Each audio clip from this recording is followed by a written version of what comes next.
How's it going, people? Today we're going to talk a little bit about some food, some SpongeBob, and some worker exploitation. Sounds like a great time to me. If you haven't already checked out my last video, I'll leave it somewhere in the description. And you didn't already know me, you could probably see that I'm not the smallest person. That being said, I like to eat. I like to eat a lot. Preparing the Krabby Patty! To eat is cheese, and another one of my favorite things to eat is meat. So you put those two together, most of the time you get cheeseburgers. Number 15, burger. And I've got a story about a time I went to go get a cheeseburger.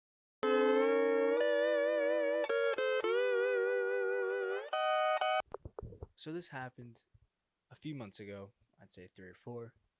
I went to go get a cheeseburger from one of my local restaurants. It's a nationwide chain. Doesn't matter. I like their burgers. And so I went in there, I was craving it, and I got my usual. And all the while, a very interesting scene took place. Now, there were 3 employees there, mind you. And, I go to the cashier, we get to talking.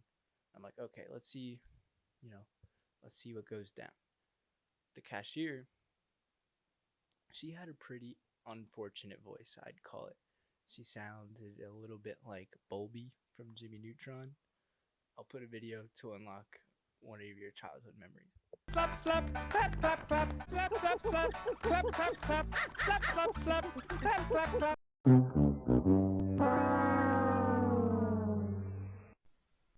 But anyways, she had an unfortunate voice. I'm not trying to be mean. It was just one of those that you'd probably feel bad for.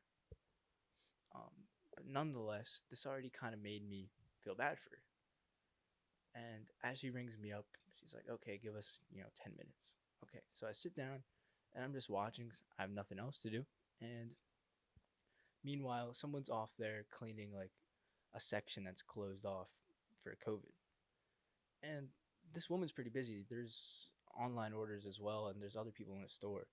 And I just didn't necessarily think that this person needed to be cleaning the COVID section, especially the place that's closed off.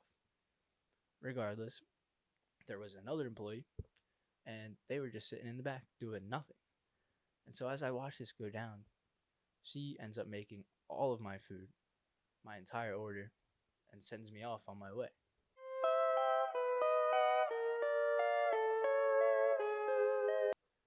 As I walked out to my car, I was just a little,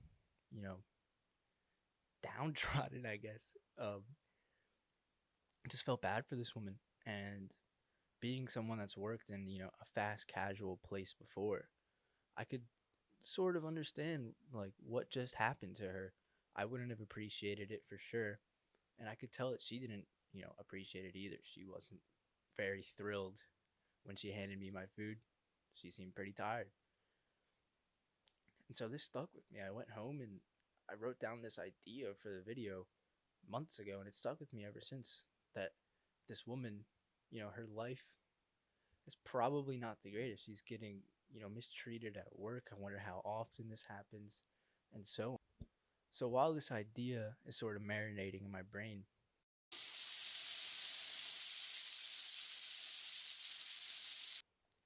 for whatever reason, it actually, made me feel quite awful for her. It got me thinking, is her life meaningless? How many other meaningless lives are there?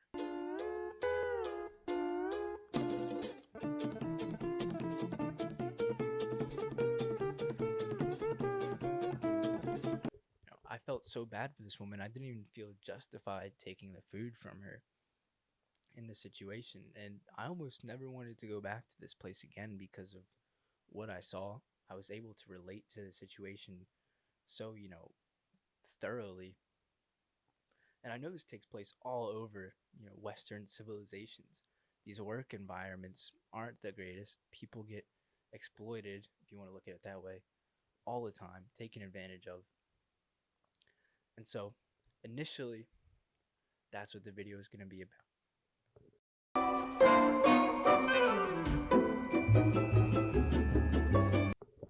So if you haven't noticed, as I prefaced in the intro, there's been a lot of SpongeBob imagery used this video. And that's when it clicked that this idea of someone who is less desirable, working a less desirable job, you could still have hope for them. And to plug my first video this time, it does sort of relate back to Eckhart Tolle and the Power of Now, and that you need to be in control of your mind, but more specifically, your emotions here. You know, it sounds a little selfish to say that you shouldn't feel bad for someone. You can feel bad for them, but don't let it ruin your day. You know, this stuck with me for months and it made me feel down for at least a couple days. And that's where I'm getting at is you don't have to feel such an empathy for someone in the regard that you're not sure that it exists. You know, this woman might love her life. She might love being a fry cook, a burger flipper. Hurry up, SpongeBob! What is taking you so long? I'm adding the love. You're not being paid to love. I'm not in it for the money. And to make my claim not sound as selfish, I would like to clarify, you don't have to lose sympathy for people, and it's not to neglect these societal or systematic issues either with worker exploitation. It's the sense that of letting go of your emotional rationality so frequently and so just less organized, if you want to call it that, how harrowing it'll take a toll on you over time. And you'll be feeling this useless empathy a little too often. And so I offer to you guys hope for the burger flipper, not in the sense that I want this to continue, that I want worker exploitation to continue, but in the sense of you don't know whether or not this exists. And if you do catch yourself feeling bad for them to a certain degree, maybe go back to this place. I actually did go back to this place, and the woman, the burger flipper, was actually having a better time this time. Their employees, they're actually the same exact two other employees, were helping her this time. And I even caught a glimpse of her dancing. So it's not in the sense of her life is meaningless. So that, that scenario kind of proves my point here.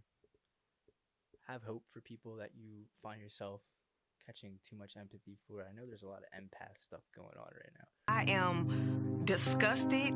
It ain't even for me, because you a grown ass. But yeah, I'll catch you guys later.